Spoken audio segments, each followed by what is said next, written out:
This episode of Hot Hardware's 2.5 Geeks brought to you by Lenovo.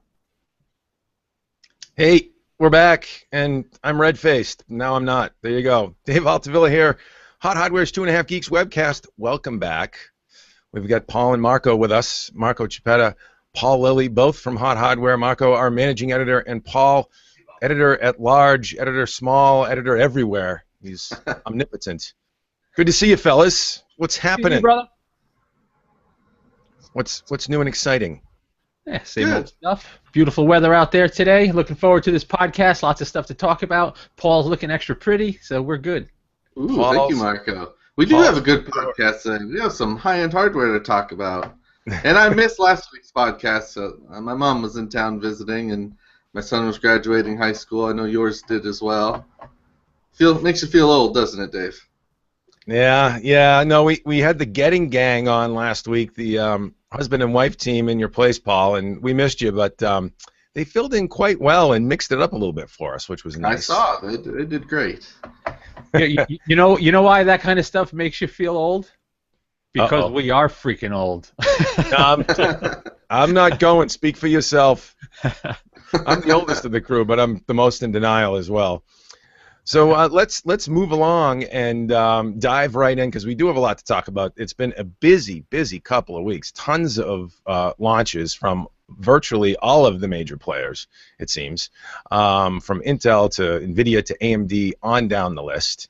But Marco, you were checking out some seriously threaded multi-core CPUs from the folks at Intel, and this is the biggest, baddest desktop CPU on the planet right now, the Broadwell-E based Core i7-6950X, correct?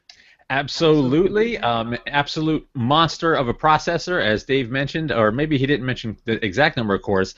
The Core i7-6950X is a 10 physical core Broadwell-E based desktop processor. It uses Intel's socket 2011 V3, just like the previous gen Haswell-E based Core i7-5960X. So it works in existing platforms, same socket.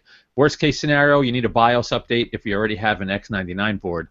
But lots of really cool updates with this chip. First, obviously, the additional cores. So 10 physical cores, 20 threads. So for multi-threaded apps, it is simply a monster. You have similar clocks to the previous gen, so 3 gigahertz base clock, 3.5 gigahertz turbo frequency, and it's in the same 140 watt power envelope, but you end up with more cache, 25 megs of smart cache on there, 2.5 megs of L2 cache, and then on top of that, Intel did something really cool with this chip. So if you go back to the launch of the 5960X, it was the fastest desktop CPU for multi-threaded workloads, bar none. But because of its lower clocks, it wasn't necessarily the fastest in single-threaded stuff. So, Skylake-based quad-core CPUs could be faster than the Haswell-E-based Extreme Edition because the clocks weren't quite as high for lightly threaded or single-threaded workloads. But with this chip, Intel launched a new feature, which it's calling Intel Turbo Boost Max Technology 3.0. And now, all of Intel's processors for the last few years have had Turbo Boost, but what Turbo Boost Max 3.0 does is not only does it boost frequencies, but it moves workloads to the fastest available core.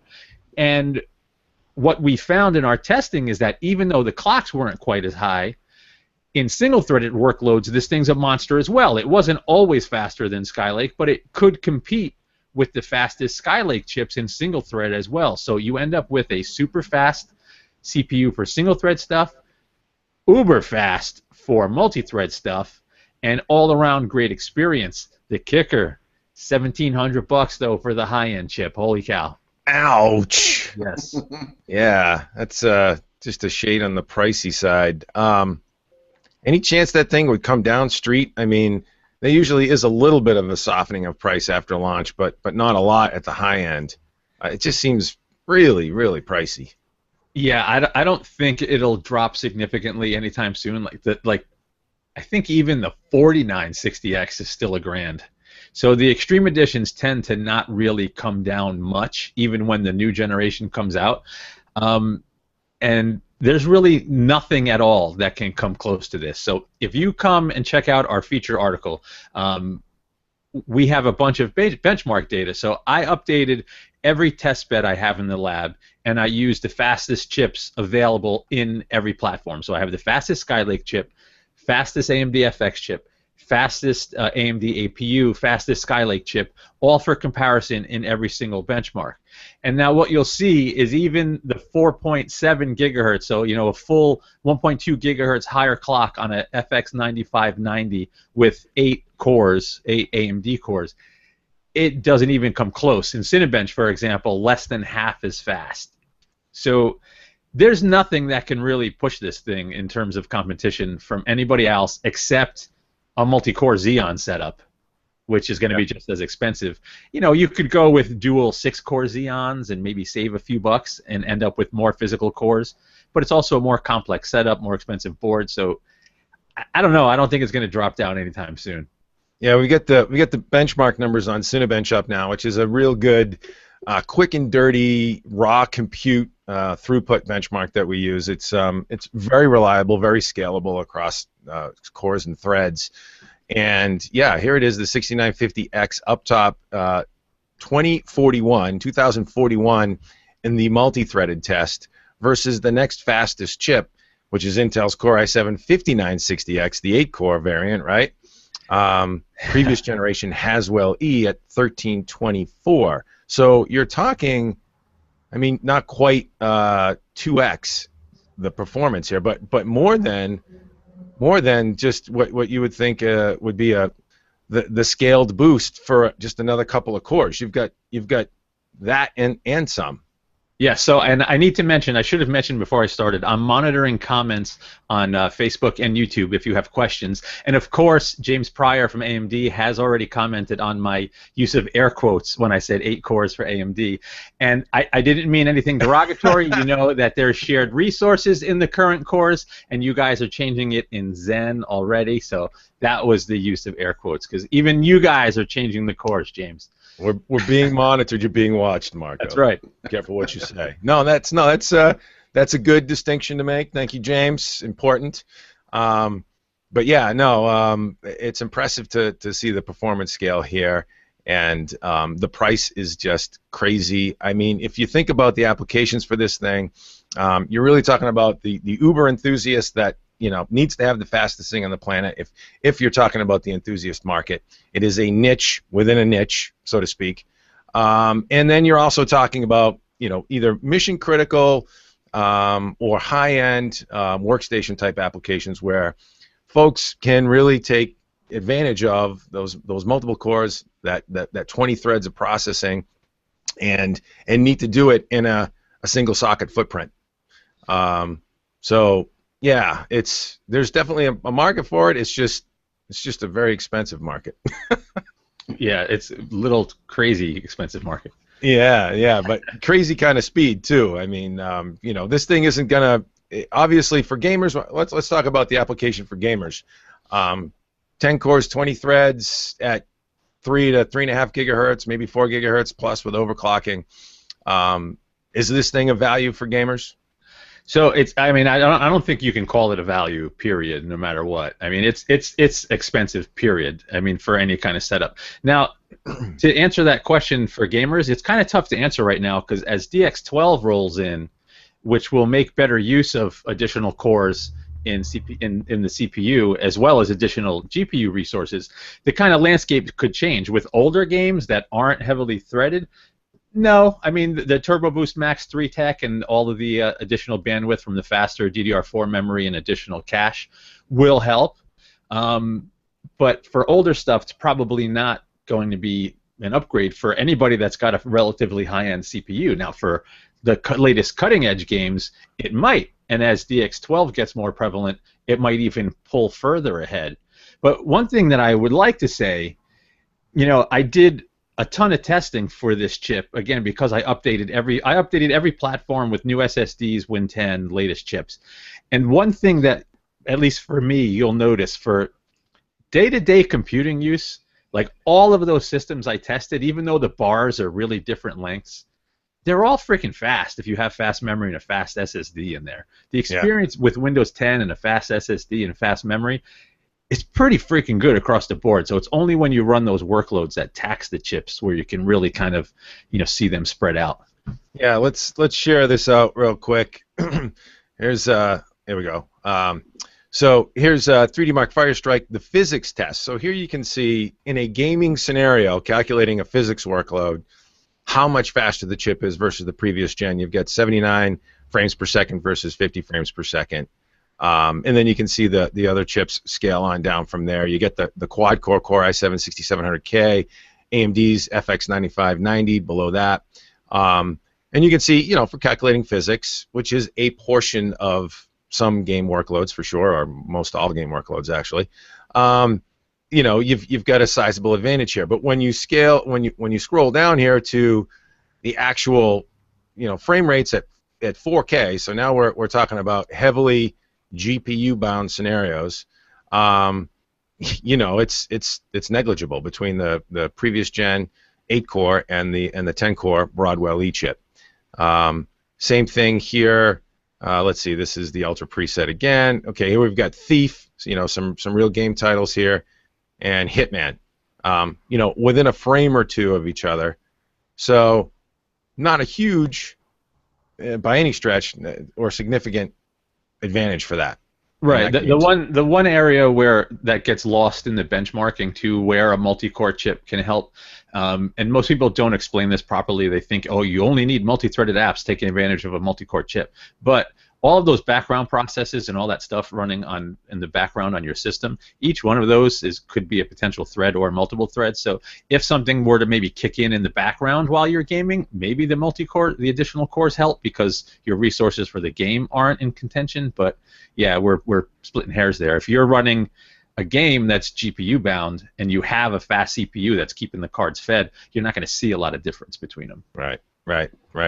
So let's talk a little bit about what AMD has coming up on the horizon, and they teased at Computex their 8-core 16-thread Zen processor, codenamed Summit Ridge, a desktop CPU, and AMD CEO Lisa Su is here. Dr. Lisa Su, let's share this out, holding the chip, presenting it to everybody. It lives, it exists. There's Zen.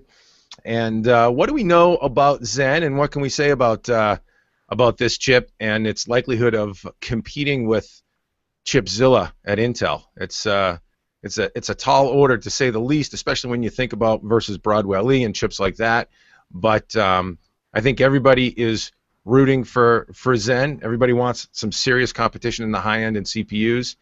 40% more IPC promised to be delivered out of this architecture. So clock for clock, instructions per clock improvement is what's being hinted at. What are your thoughts there, Marco? And Paul would like to hear what your noodle's kicking around on this too. So you want me to go first, or you want Paul to go first? Yeah. Why don't you give us a little bit of know-how, and then Paul will chime in. So I'm really looking forward to seeing what AMD does with Zen. The scuttlebutt for like a year has been, for longer, I think probably longer than a year, then I think about it, has been, this is AMD's return back to the enthusiast CPU space. Not that they left, but, to better compete with Intel at the high end. At the lower end price points, they can kind of duke it out. But once you go all the way at the top, Intel has an obvious lead right now. Zen is supposed to, it should propel AMD way back up, into contention at the higher end.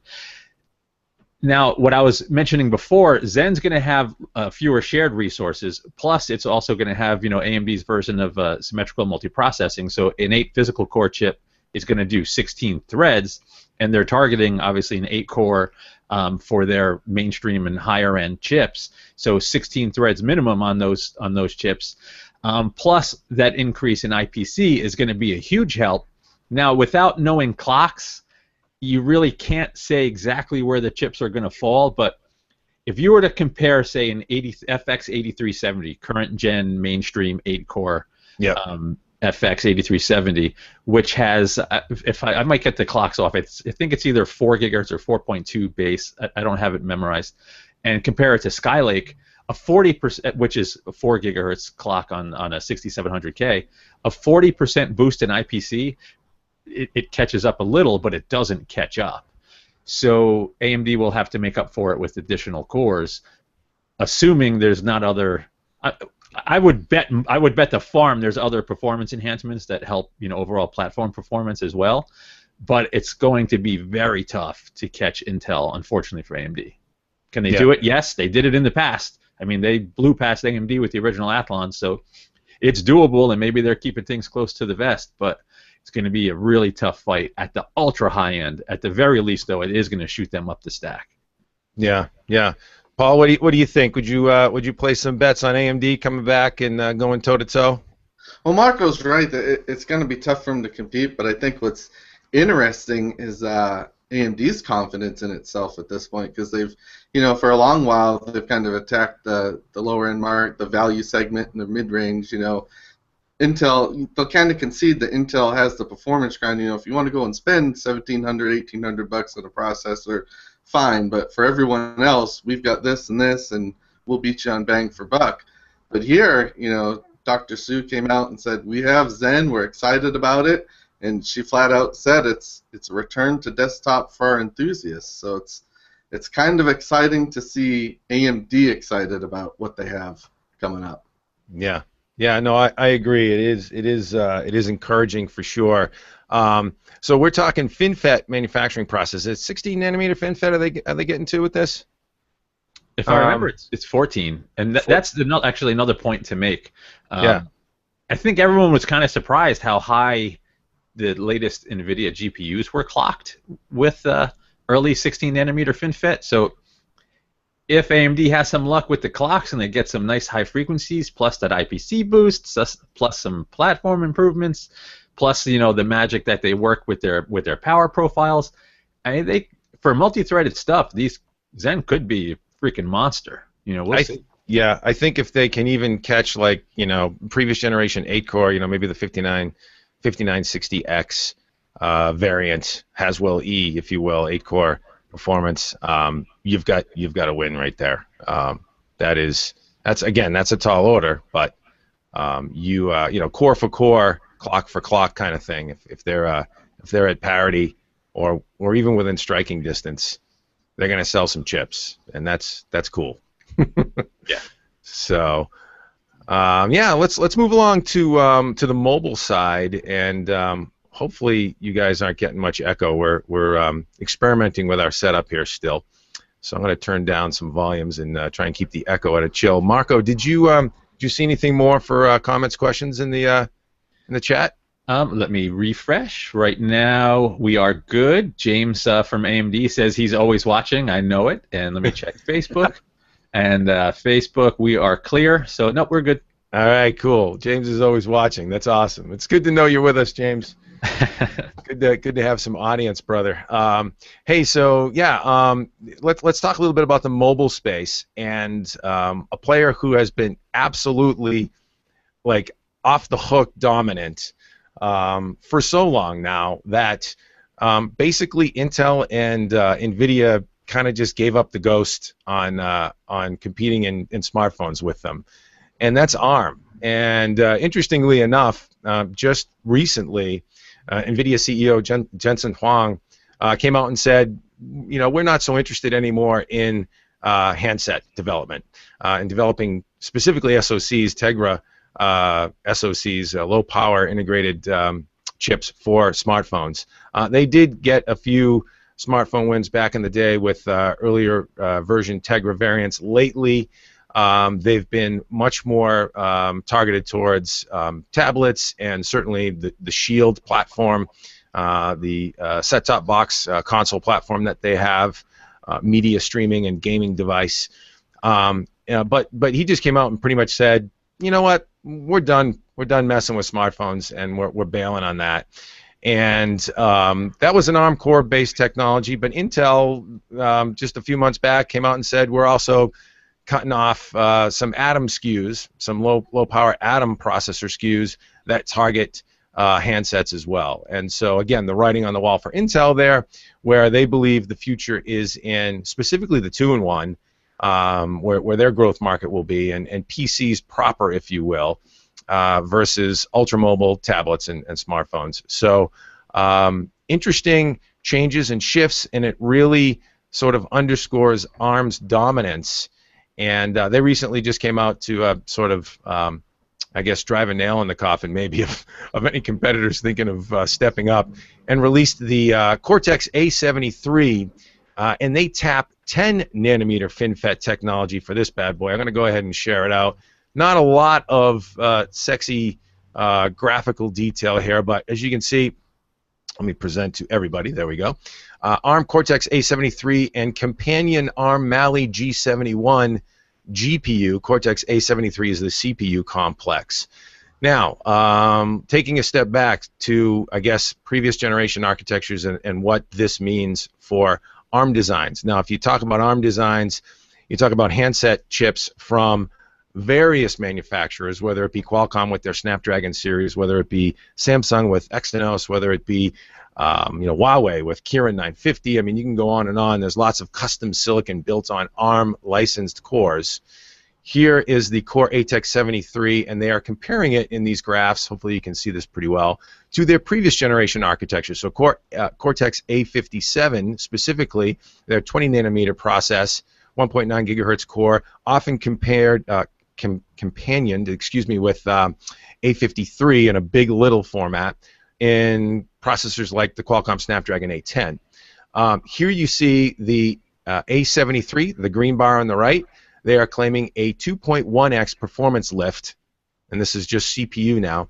And then there's the Cortex A72, the blue bar in the middle, which actually came out in very limited implementation in the Kirin 950 chip with Huawei, where they were one of the very few smartphones on the market to actually employ a Cortex A72 core. Again, a big little, I think it was A53 companion as well. And I was trying to think what the graphics core, I'm forgetting what the ARM graphics core architecture is called. 880, I believe. Mali 880, I think. Yeah. So that was a custom silicon. What they're comparing here, the A73, the follow-on to the A72 CPU complex, a 1.3, so 30% performance uplift at the CPU level. So these are off-the-shelf cores that manufacturers can go out and build silicon with. And on the GPU side, here's the actual A73 complex. Dave, before you go on, can you go back to that graph? I just want to make one more quick point that's important. Yeah. So if you notice on the A73 bar that there's this tiny little sliver at the very top, another focus for ARM with these cores was they want them to sustain peak performance for much longer, and the difference between sort of like under load, under stress, heated cores versus peak to be much smaller. So the newer chips will also sustain higher performance for longer, and the difference between them will be less versus previous gens. Interesting. Yeah, good distinction there. Thanks, Marco. Yeah. So, and they're also talking about a on average a 20% power savings. So 20% more efficient clock for clock, and in terms of compared throughput. So then you go along. So this is this is the architecture here. We'll slide that across. So ARM V8 A architecture, 32 and 64-bit. Then we will go ahead and see if we can get to the GPU side, and I'm going to scale this back down, drop this down a little bit. Hopefully you can see this. Now they're talking about the new Mali G71, and that having something on the order of, well, they're comparing it here to discrete laptop GPU level performance, which is impressive to compare to.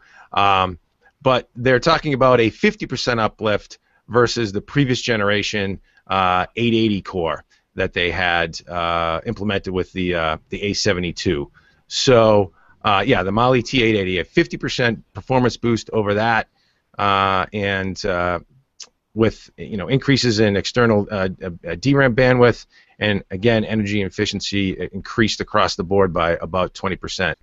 So some new architectures coming to market from ARM to build new smartphone SoCs. It just blows me away that basically now, whether you talk Apple, whether you talk Samsung, any of the major players in the handsets, ARM owns it all. They have virtually cornered the market. What do you think about that? I don't know if it's such a good thing. It'd be great to see some other architectures in there, right? Yeah, but that's kind of been true for a while, though. I mean, even though Intel is competing, they kind of not really work. You know what I mean? ARM still had a stranglehold on the market, and they were still innovating and pushing faster, more efficient processors. So I don't suspect that'll slow down too much with Intel bowing out, because let's face it, ARM has had the market for a long time now. Yeah, the nice thing about ARM and the licensed model that they operate in, where obviously these are new cores, the A73 and the Mali G71 graphics. These are just cores though off the shelf, and manufacturers can go ahead and build custom silicon with them and differentiate on their own. So it's a very powerful model where manufacturers can go out and define a product, define a feature set that they need for that product, and then custom tune the silicon. To their needs. The other thing that holds their feet to the fire too is people upgrading their smartphones. I mean, if they don't keep coming out with better, faster, more efficient processors, people are just gonna hold on to their smartphones for longer. So if they want to keep selling chips, they're gonna have to keep doing what they're doing, which I think they will. Yeah. No, it makes a lot of sense. It's funny you mentioned the smartphone saturation in the market. Absolutely the case. I think I was reading some numbers in from one of the data analyst firms. I don't know if it was IDC or somebody like that, where I think it's 65% of Americans have smartphones, and something like 70+% of Europe and Asia have smartphone install base. So when you talk about that many consumers now with phones that are probably pretty darn capable these days, you can see why in a shrinking market, or a saturated market, I would say, Intel bowing out and saying, you know what, knock yourself out, ARM, because I don't know how much you can chip off with that kind of traction, the kind of traction that they have in a saturated market. But impressive stuff. Who would have thunk it? I mean, it's an interesting discussion too. I'm sure there's a lot of smart folks out there maybe listening right now that would have the discussion about ARM, RISC architectures versus x86 and the power efficiency associated with that. You talk about ARM's A73 sustained operation within a 750 milliwatt. Okay, this is 3/4 of a watt per core power budget. Very low power, but yet they're able to squeeze some serious performance out of it.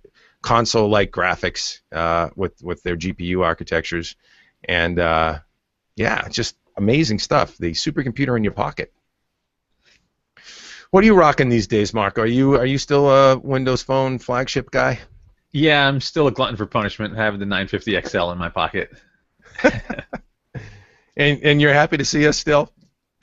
This phone is really beating me up. It's taking all I can to not switch right now. You're trying to keep the faith. I hear you. Paul, what are you rocking these days for smartphones? I've got the iPhone 6s Plus. I'm on Sprint's iPhone Forever program, so I'll be iPhone for a while, I'm sure. Yeah. Well, and on that note, you got to hand it to Apple for their silicon prowess with custom ARM cores. The A9 still to this day, in terms of CPU throughput, whether you look at standard compute like Geekbench numbers and stuff like that, still very dominant. Beats most custom chips, whether it's an Exynos chip, whether it's a Snapdragon 820, which is the new Cairo cores from Qualcomm that are again ARM-based but custom cores. Still able to eke out victories in our benchmark numbers. And whatever Apple's done with ARM's architecture to get dual core chips, dual-core CPUs, able to still win in the performance graphs, it just blows me away. And you just look at what the others have done versus what Apple's done. And you got to give them kudos. They've fantastic silicon. Can't deny that.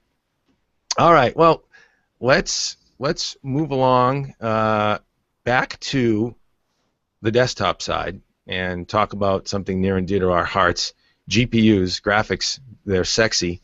And Marco, you've been looking at and playing with and having fun with lots of different stuff, but specifically AMD's Polaris broke the light of day very recently, and we have been introduced to the Radeon RX 480. Tell us what you know about it and what your thoughts are.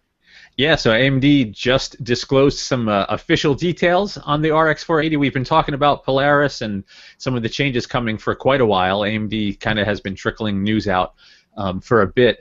But we have some official specs, and it's looking pretty strong at its price point. I think people are going to be surprised. So the Radeon RX, X as in 10, Radeon RX 480, we're talking about greater than 5 teraflops of compute. We don't have a solid number there because I think clocks might still be in flux. I don't think they've completely settled. 36 compute units in the GPU. Memory bandwidth of 256 gigs a second, connected to the GPU on a 256-bit interface, and these are using standard GDDR5. Power consumption for the card, only 150 watts, so a 6-pin connector, plus the power from the slot is all you need. And all of the latest display technologies, we wrote an article a while back on how AMD is going to be supporting, or they already do support, FreeSync over HDMI, the latest DisplayPort, HDR displays. So you're talking full AMD FreeSync support and DisplayPort 1.3 and 1.4 with HDR support.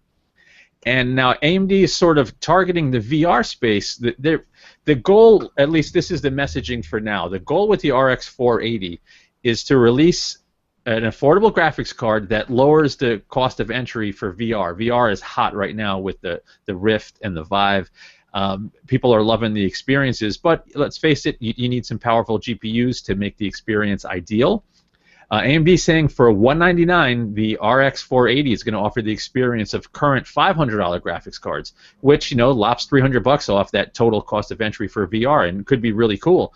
Now, where performance actually lands, tough to say. There was a demo on stage showing 2 RX 480s in a crossfire mode or multi-GPU mode, running Ashes of the Singularity, beating a GTX 1080 in terms of performance. So you're talking $400 worth of graphics cards beating $700 single graphics card.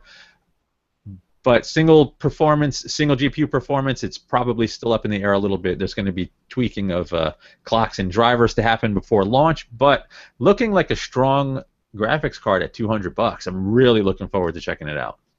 Yeah, so they've got 2 Radeon FX 480s in Crossfire versus a single GTX 1080.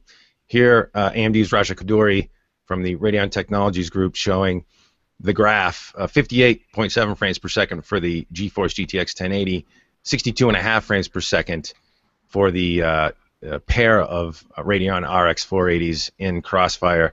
Ashes of the Singularity, certainly DX12, AMD's forte right now in terms of performance.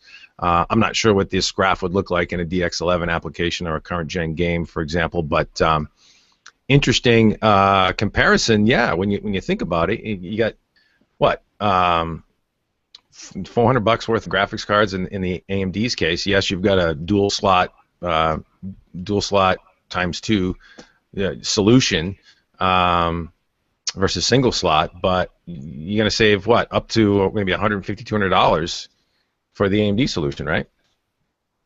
Yeah, you have to contend with the issues associated with multi-GPU, but AMD fans will have a viable option against a single GTX 1080 at least, and who knows what other kind of magic's going to come with this card. Polaris is brand new, latest manufacturing tech, latest architecture from AMD. I'm sure we're going to learn more over and above just the speeds and feeds very soon.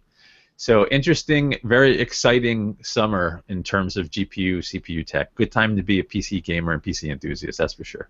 So they're using actually two fabs on this: 16 nanometer TSMC and Global Foundries 14 nanometer FinFET. I wonder how that's going to work out. Not this one chip is not both. AMD Right. is using both for Polaris. So For the family, right? Makes right. sense. So this one is 14 nanometer GloFo. Gotcha. Makes sense. Yeah. What map out for us? Let's back into the numbers here. You know, if we look at whether it be memory bandwidth or fill rate, effective fill rate. What are we looking at in terms of performance? Are we just north of maybe like 390X? What kind of throughput can we expect? Maybe just going by the numbers if you back into them that way. I think it's tough to say with just the teraflops performance.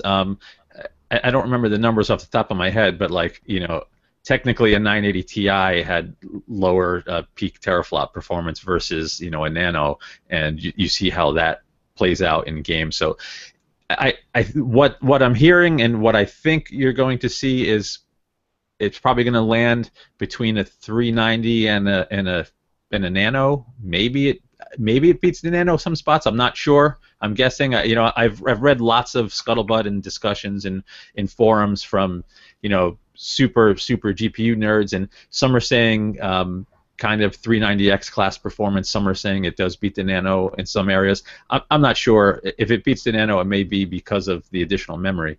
That 8 gigs is going to help at higher resolutions at 4K. I think it's really tough to say. Yeah.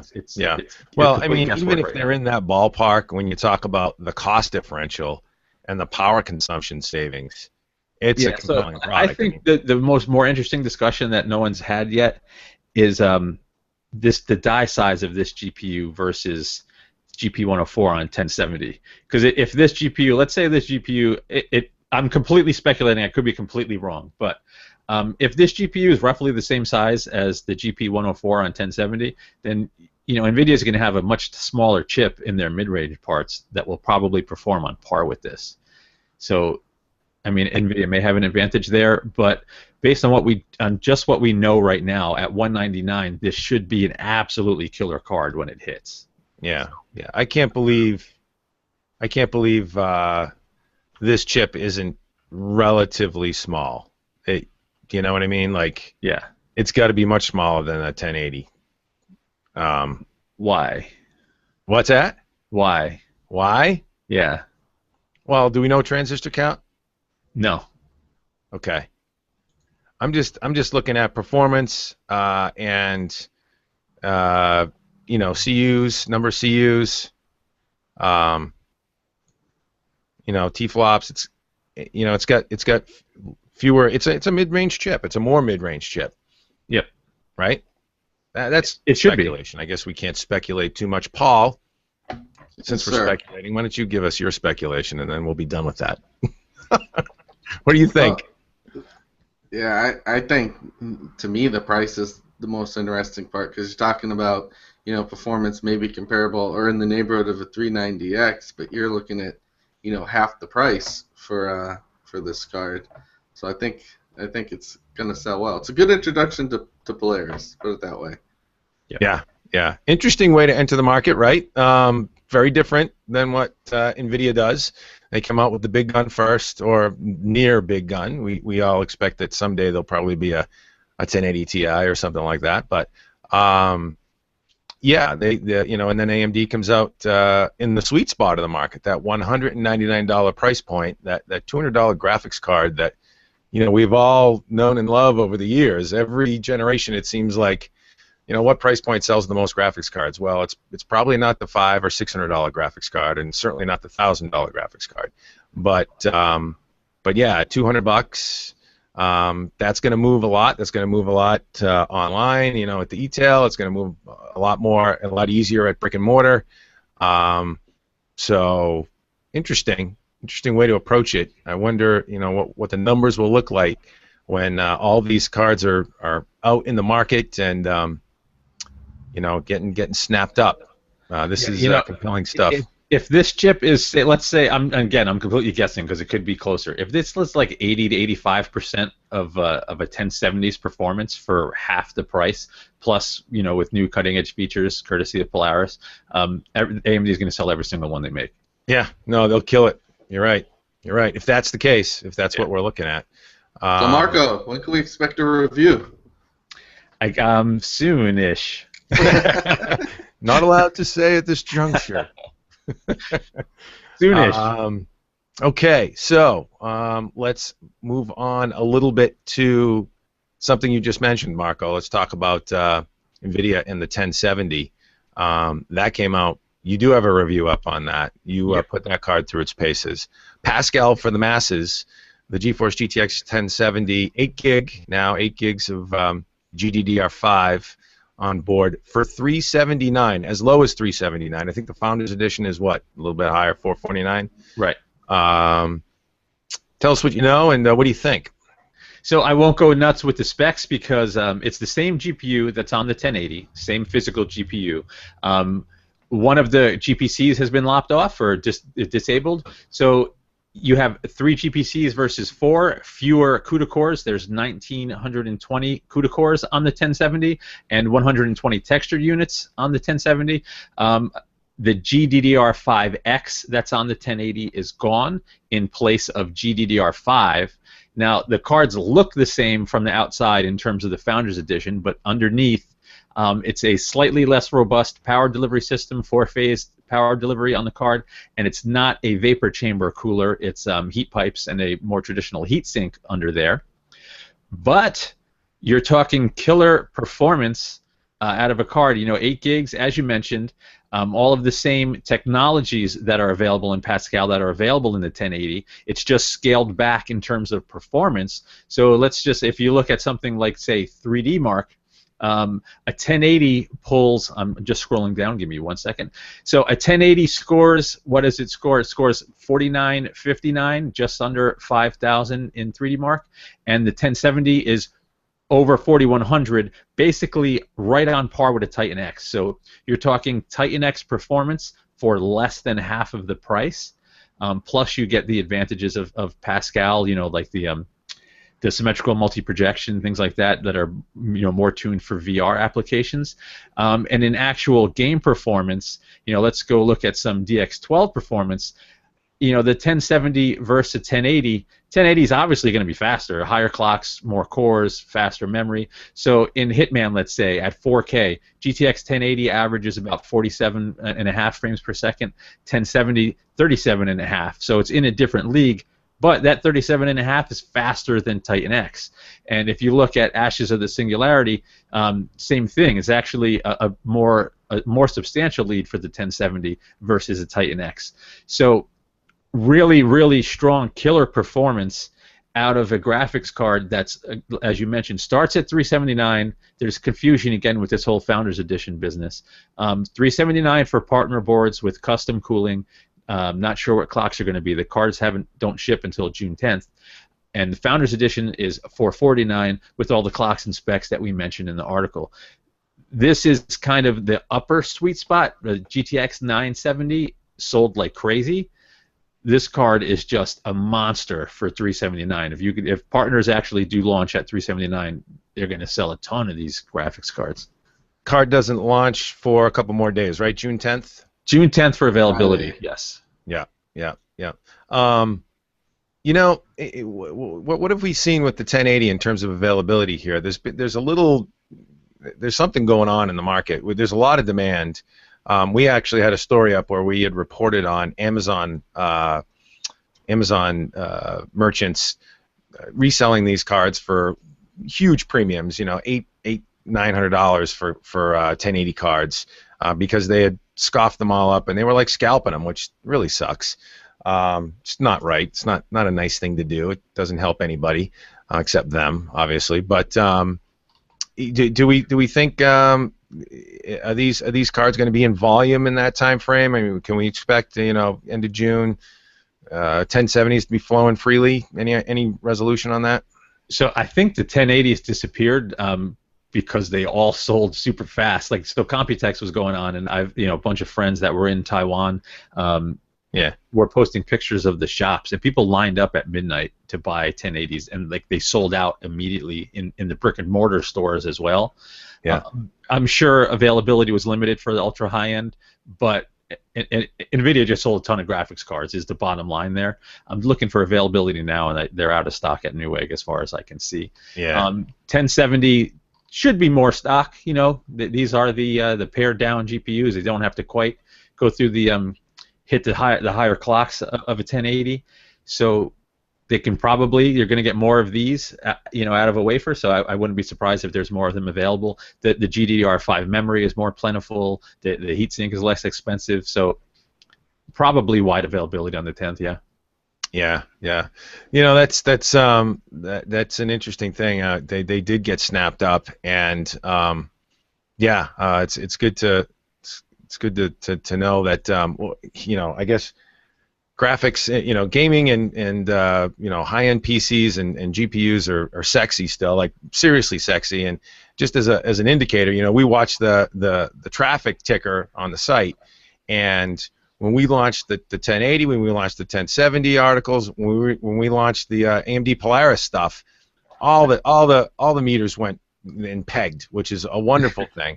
Folks, which is actually interesting because, when we had previous launches in this space, Mark, and we've been doing this for 15 years now, we saw, pretty good blips here and there in traffic and interest, general interest in the market for the product, and it showed on our meters, right? You can track everything.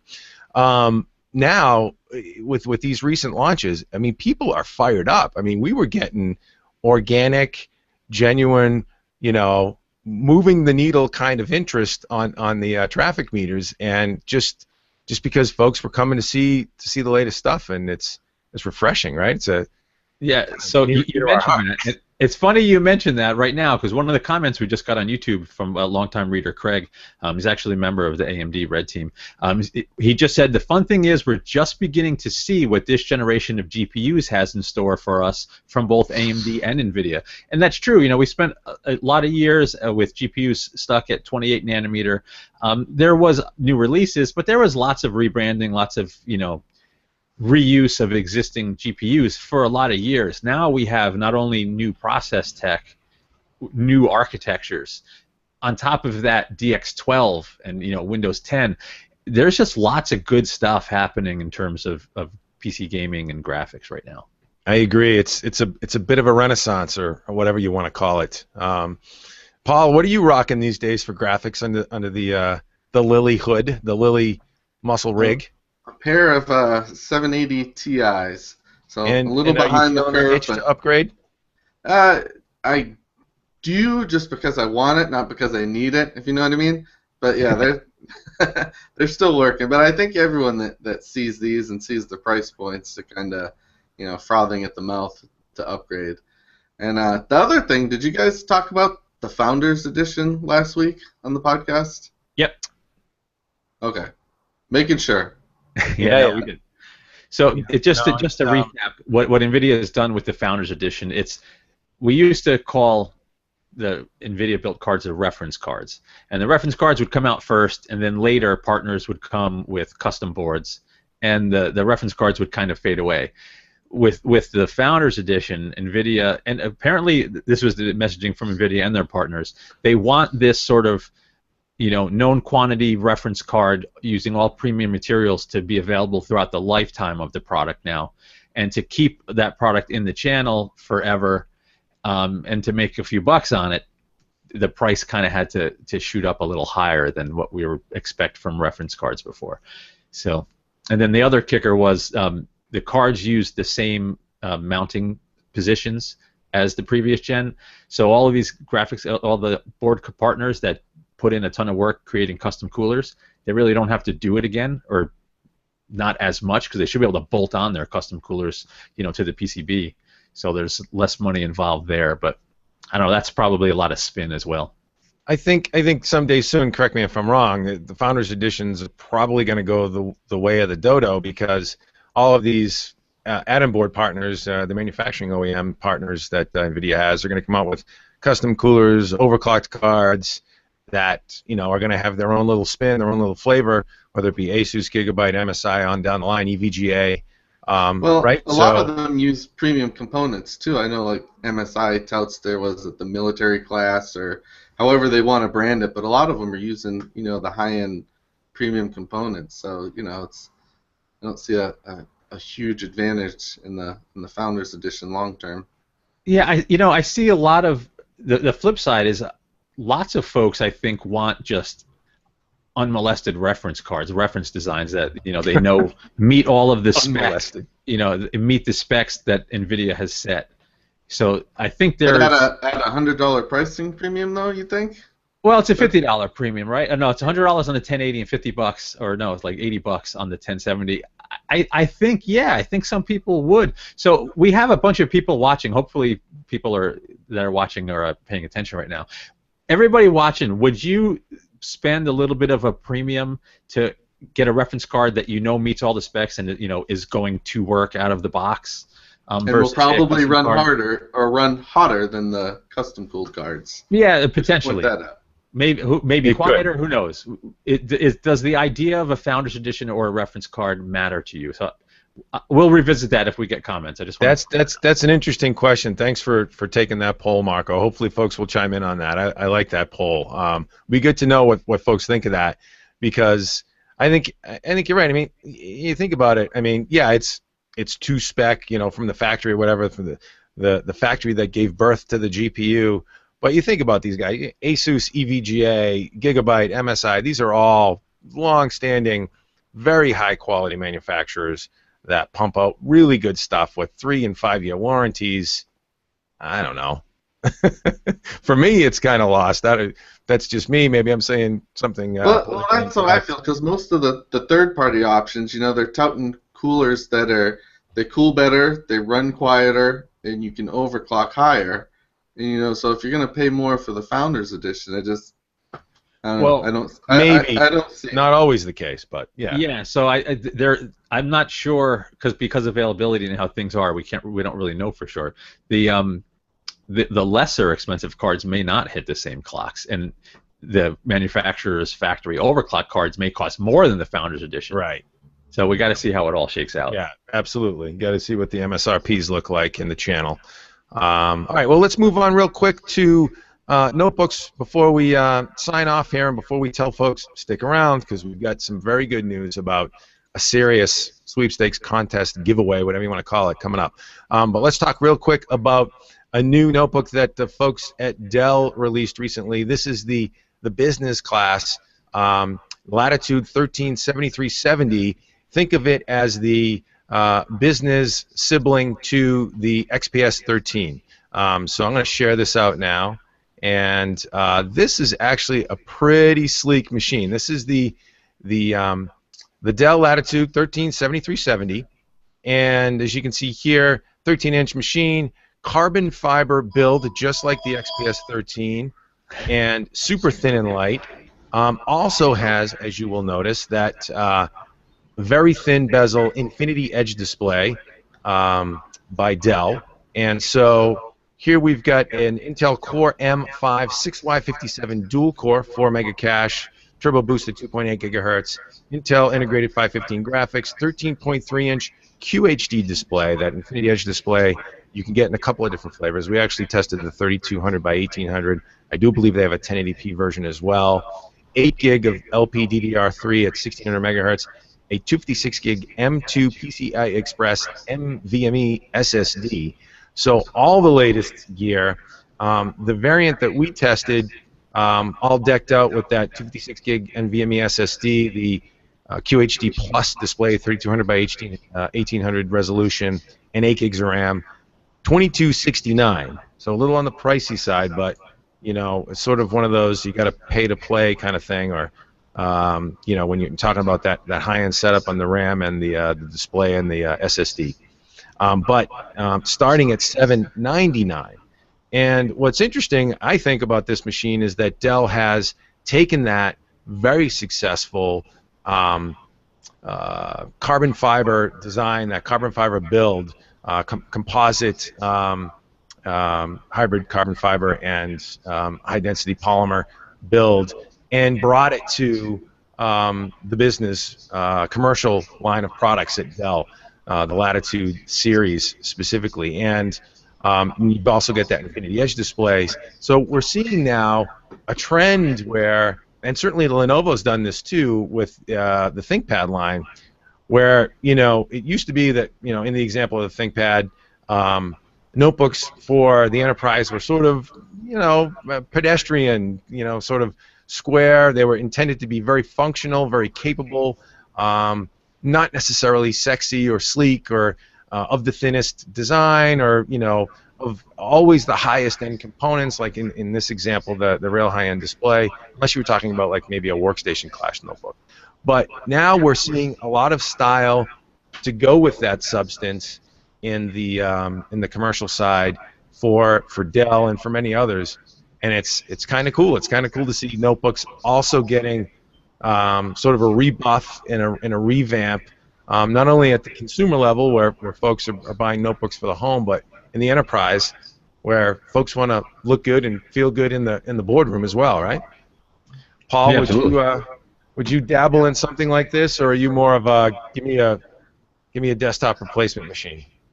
I like the desktop replacements, but as far as the non-desktop replacements go, this one is awfully nice as configured. I mean, you're talking it's decked out with pretty much everything. So yeah, fast little machine.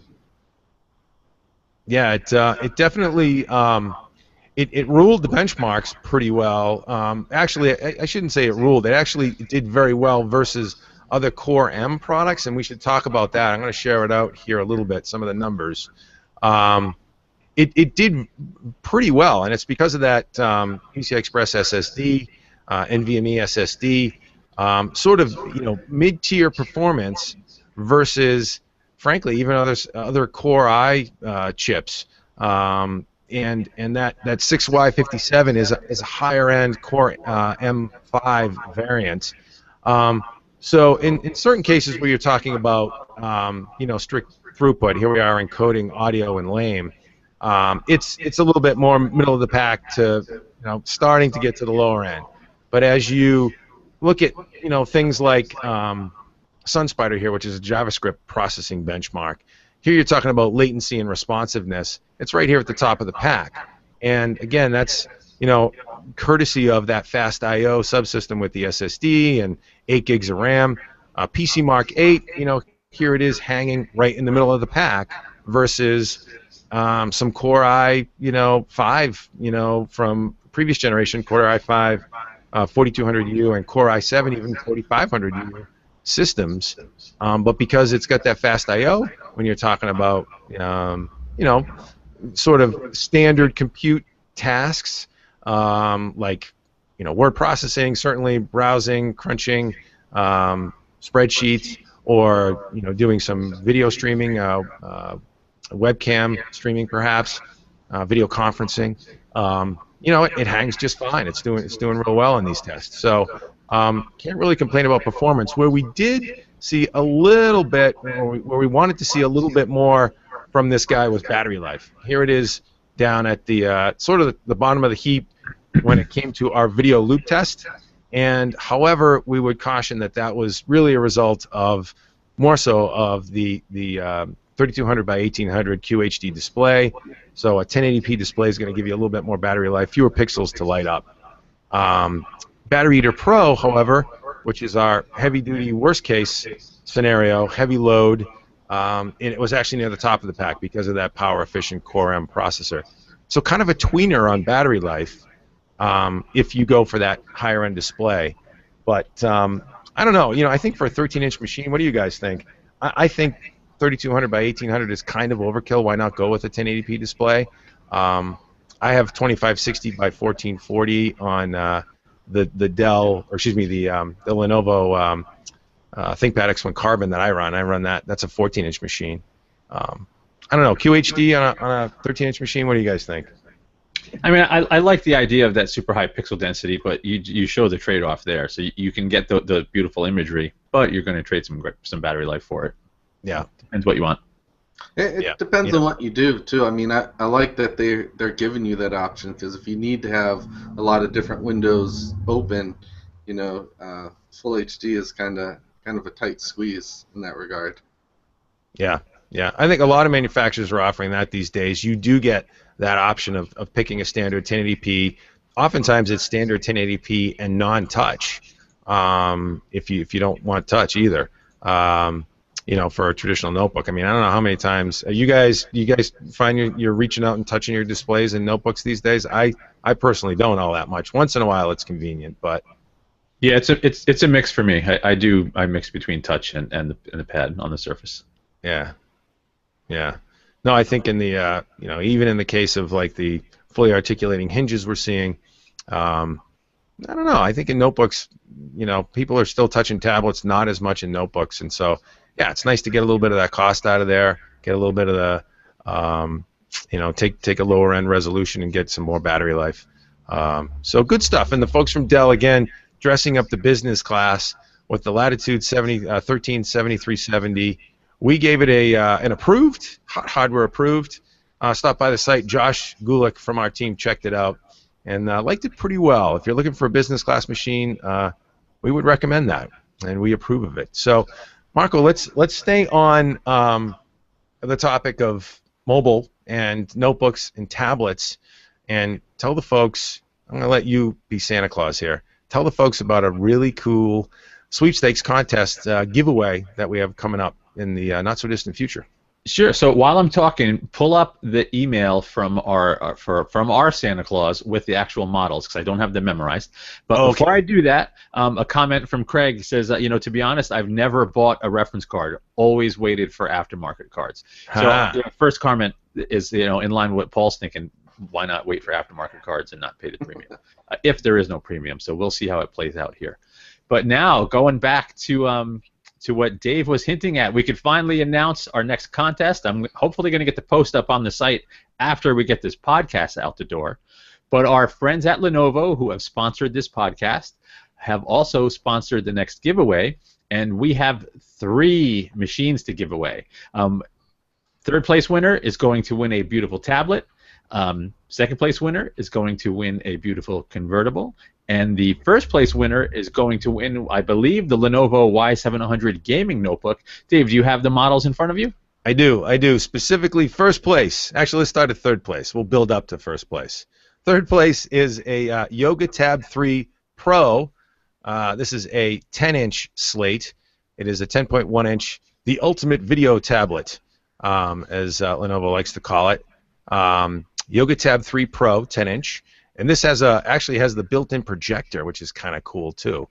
And then there's the second place prize, which will be the Yoga 710, actually 700 series notebook line. This is the 710. It's a 14-inch machine, fully articulating Yoga hinge, and 6th generation Core i7 processor, up to 8 gig of RAM. Let's see, 14-inch Full HD display, 1920 by 1080, and up to a 256 gig SSD, and perhaps even discrete NVIDIA GeForce 940 MX graphics, a possibility there as well. We're not sure exactly what SKU we're going to get yet, but a really nice 14-inch notebook. And then the Y700 is the first place prize. This is the IdeaPad Y700 Touch, 15-inch gaming notebook. This bad boy is kind of cool. Keyed keyboard with the WASD keys highlighted in a little bit in red. Fully backlit. It's got some serious speakers, some great stylings. Let me share this guy out actually while I'm at it. Let me see if I can. But yeah, the good folks at Lenovo are sponsoring this. We will be giving them away in a month or so. We usually run these for about a month, right? Yeah, it'll be a few weeks. Haven't picked the exact day yet. Yeah, we gotta map out the dates, but I'm trying to get this up now so I can share it out. A good old Google Hangouts here not cooperating with me, but if I can get this going now, right here, share to everyone. This is the IdeaPad Y700 Touch. This will be the first place prize, and it's a pretty cool looking machine. As you can see, it's got some cool little red accents on the rear grills. It's got a pretty serious speaker system going on here. 700 boasts the raw power you need to vanquish anyone that gets in your way. So, pretty cool stuff from the folks at Lenovo. You gonna work that up for a post this afternoon if we're lucky, maybe? Yeah, I'm hoping. I got to get the podcast out the door first, and then I will get on the contest post. We're not going to make Marco sweat too much, but yeah, we've got some good stuff coming up, and usually it's a combination of like this Facebook page, stick around and comment and participate with us in the comments and the threads to get yourself known and be a part of the community. That's what we're trying to build here, and give back to the community as well at the same time. So stick around to HotHardware.com. That's the main site. Facebook.com/HotHardware, Twitter.com/HotHardware, YouTube.com/HotHardwareVids. Google Plus, we're on there too, plus HotHardware or something like that. I don't know. What do you think, guys? We wrapped up pretty much at this point? Yeah, I think we're good. I think that the two folks that thumb down the video so far, you know what you can do, and make sure you come by the site because there's tons more on Hot Hardware than what we've discussed in the podcast. So make sure you come by Hot Hardware and see all the good stuff. And one other thing, while we're doing polls, let us know if by summer's end do you think we'll get through a podcast without Marco's phone ringing. Not going to happen. That's the poll. Did it actually ring today? Oh yeah, you were talking. I shut it off while you were talking. Do you pay people to call while we're shooting or something? Dude, people love me. What can I say? No, thanks for watching, folks. Give us a thumbs up and a like if you liked it, and subscribe here to more 2.5 Geeks fun and frolic, and of course reviews and event coverage. Thanks for watching, everybody. Take care.